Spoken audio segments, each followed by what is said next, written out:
Lenkin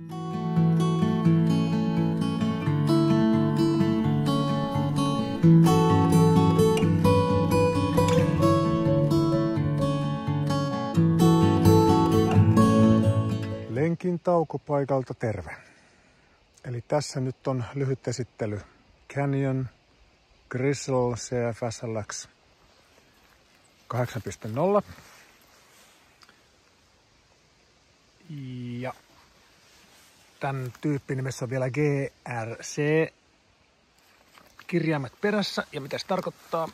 Se tarkoittaa sitä, että tässä on DT Swissin GRC 1400 hiilikuitukiekot. Ja niissähän on 240 navat. Tässä on myös DI2, eli Shimanon 12 vaihdetta takana ja 2 edessä.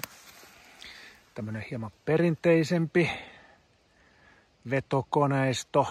Itse tykkään tästä muutamastakin syystä. Tässä toi ketjulinja pysyy aina suorempana, eli tuonne pikkurattalle, isolle rattalle kun siirtyy, niin ei tule sellaista ristiinketjutusta niin kuin 1X-systeemillä, mutta nämä on ihan makuasioita, en lähde kiistämään kumpi on parempi tai huonompi, mutta tämä on se mun juttu.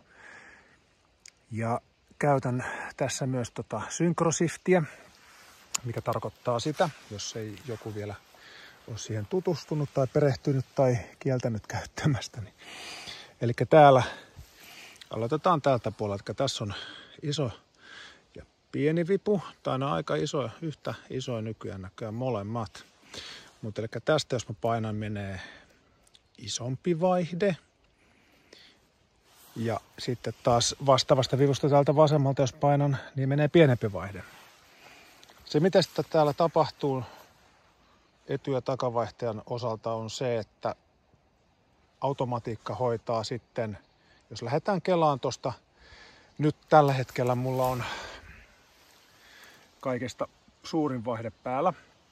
Jos mä lähtisin tuosta nyt kelaamaan vasemmalla kahvalla pienempää vaihdetta koko aika, niin automatiikka hoitaisi sen, että etuvaihtaja tekee pienemmälle rattaalle vaihdon sopivassa kohdassa ja myös hienosäätää sen vaihdestepin mahdollisimman pieneksi sillä, että sitten se kelaa tuolta takarattaalta muutaman vaihteen takaisinpäin.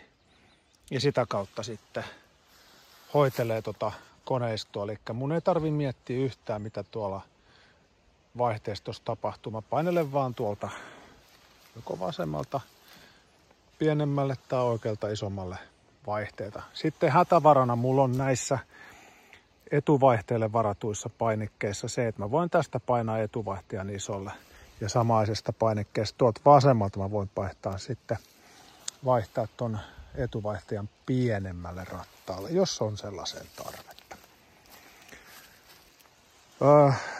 Siis tää oli aika mieletön positiivinen yllätys tää pyörä. Mä en oikein tiennyt mitä mä odotin. Mulla oli Canyon Inflight CFSLX aikaisemmin. Cyclocrossipyörä, aivan mahtava peli. Ja mietin pitkään gravelpyörää vaihtamista ja hienoisella riskillä ehkä ostin nyt, kun oli tarjouksissa nämä Canyonin Grizzle-pyörät tuolla ja yllätys oli kyllä positiivinen. Tää menee todella nätisti ja vakaasti. Tää runkogeometria on aivan just niin hyvä kuin vaan voi kuvitella sen olevan. Eli erittäin vakaa kovissa alamäkinopeuksissa. On kuitenkin terhakkaasti suuntaa vaihtava. Silloin jos täytyy esimerkiksi jotain kuoppaa tai muuta vaihtaa ajolinjaa tuossa ajon aikana. Ja runkokoko on medium. Mä oon 182 senttiä pitkä ja en muista jalan sisämittaa, mutta aika normaalit mitat on niissä. Mukaan otin muuten Canyonin tän aukun tuohon. On kyllä todella kiva ja siellä on sitten matkaevästä. Jep. Ja muut laukut on sitten hyllyssä jo tovimaaneet laukut, että niitä ei ollut tarvis ostaa nyt sitten samalla Canyonilta. Että nyt uusissahan Grizzle-malleissa on näköjään integroitu aika hienoja kiinnityssysteemeitä, että kansi katsoa niitä. Saadaan näppäämällä pois. Esimerkiksi tuon runkolaukun ei tarvi mitään tommosia kiinnityksiä, mitä itsellä on noita hihnakiinnityksiä. Mutta joo, todellakin ihan mieletön harppaus niin kuin siihen suuntaan, mitä mä itse kaipasin tuolta hiekkatiepyörältä puhtaasta cyclocrossista gravel-pyörää. Ainakin tämän Canyon-merkin osalta, että Inflight on todella hyvä, napakka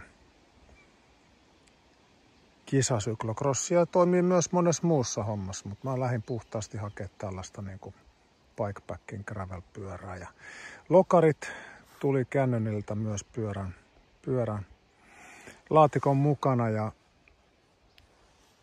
eka asennuskerta hieman siinä askareltiin, mutta nyt homma on niin selkeä, että varsinkin nuo puomien pituudet on säädetty kohdilleen, niin ei siinä tarvi oikeastaan muuta nyt, kun renkaat irti ja 2-3 ruvia auki ja lokarit on pois. Ja varsinkin tämä kesä ja nyt tämä juhannuksen jälkeinen viikko on ollut aivan mahdotonta, että joko sataa tai sitten paistaa tai sataa ja paistaa. Et ota tosta nyt sitten selvää. Mutta näillä mennään, se on varustelukysymys ja senpä takia mulla on nuo laukut mukana, että etulaukuissa on vähän keliolosuhteiden mukaan varusteita ja takalaukussa sitten on drone ilmakuvauksia varten. Kauniita maisemia, Suomen luonto ja metsätiet. Mutta sellaista, mä en nyt tiedä oikein mitä tästä vielä olisi mainittavaa. Kaikki on toiminut tosi hyvin pyörässä. 200 kilsaa suunnilleen tullut ajettua nyt ja aika lailla puhtaasti hiekkatietä. Niin, sellainen erikoisuus ja spesialiteetti sitten ihan noista, eli ketjut on, kuten varmaan tarkkasilmäiset saattaa havaita, niin ne on kuumavahattu, eli niistä on poistettu täysin tehdasrasva. Ja itse käytän, ei ole mikään sponsoroitu mainos, mutta askartelukaupan puhdasta parafiinia. Siinä on sormi, ei siinä ole. Näkyykö mitään? Ei näy mitään.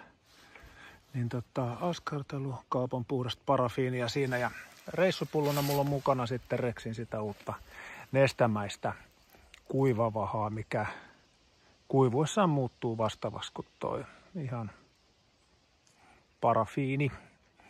Eli ei kerää pölyä eikä likaa.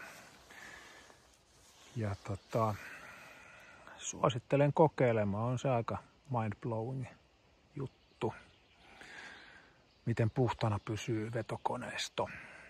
Mutta joo, tällaista hei jos tulee kysyttävää, kysykää kommentteihin, pyrin vastaamaan, on toki lomilla, että ruutuaika on rajattua, siihen on pyrkinyt lomalla, keskityn olemiseen ja sitten tommoseen niiden rakkaiden asioiden parissa tekemiseen, mistä tykkää.